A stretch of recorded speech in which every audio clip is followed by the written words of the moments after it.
खटमल और बेचारी जूही। एक राजा के शयन कक्ष में मंदीस पुरनी नामक जूही ने अपना डेरा डाला हुआ था। वह राजा की शैया की सफ़ेद चादरों के बीच छुपकर रहा करती थी। राजा जब रात को सो जाता तो वह चुपके से बाहर निकलती और राजा का रक्त पीकर वापस चादरों के बीच छुप जाती। राजा को अपनी शैया पर जूही के होने का आभास नहीं था। इस तरह जूही के दिन आराम से कट रहे थे। एक दिन कहीं से अग्निमुख नामक खटमल उस शयन कक्ष में घुस आया। उस पर दृष्टि पड़ते ही जूही ने उसे भागने का प्रयास किया। वह उसके कारण किसी विपत्ति में नहीं पड़ना चाहती थी, किंतु खटमल वहाँ आसानी से मानने वाला था। वह मधुर वाणी में जूही से बोला, मंदीस पुरनी बहन, कोई अपने शत्रु का भी इस तरह अपमान नहीं करता जिस तरह तुम मेरा कर रही हो। मैं तो तुम्हारा मेहमान हूँ, पहली बार तुम्हारे डेरे में आया हूँ। एक रात तो मुझे यहाँ रहने दो। तुम जो रोज यहाँ के राजा के मीठे रक्त का पान करती हो, आज मुझे भी उसका थोड़ा स्वाद लेने दो।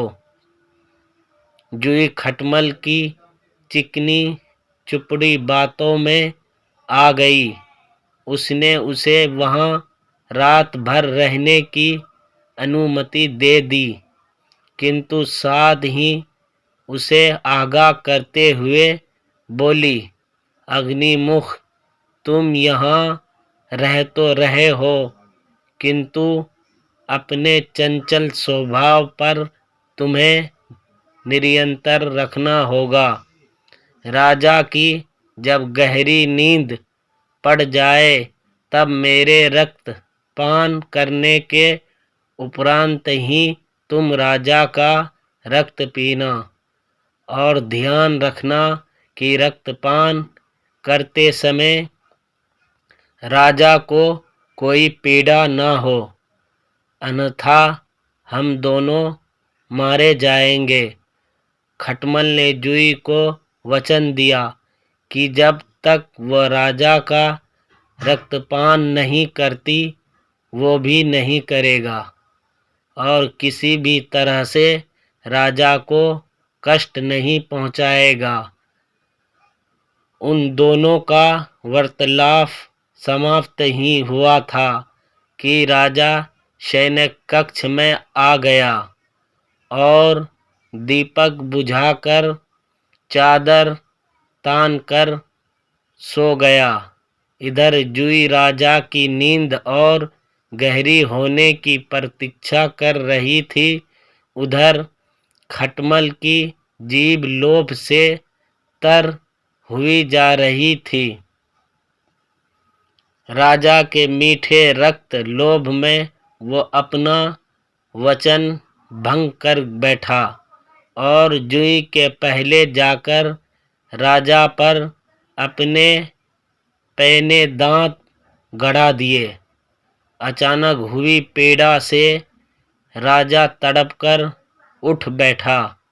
उसने संतरियों को बुलाया और कहा, इस शैया में अवश्य जूही का खटमल है। तत्काल दीपक जलाकर उन्हें खोजो और मार दो। संतरियों ने दीपक जलाकर चादर की तह खंगाली। प्रभास की जूही हमेशा की तरह चादर की तह में छुपी बैठी थी। खटमल राजा को काट कर पलंग के पायों के जोड़ में जा छुपा था। संतरियों की दृष्टि जूही पर पड़ गई। उन्होंने उसे पकड़कर मसल दिया। इस तरह खटमल की बातों पर विश्वास कर जूही मारी गई। सीख: अज्ञात या विरोधी स्वभाव के व्यक्ति की चिकनी चुपड़ी बातों में आकर उन पर विश्वास करना हानिकारक है। उनसे सदैव सावधान रहना चाहिए। दोस्तों, वीडियो अच्छी लगी हो तो वीडियो को लाइक करें, शेयर करें और चैनल को सब्सक्राइब कर लीजिए। दोस्तों, आप सबका बहुत बहुत धन्यवाद। जय हिंद दोस्तों।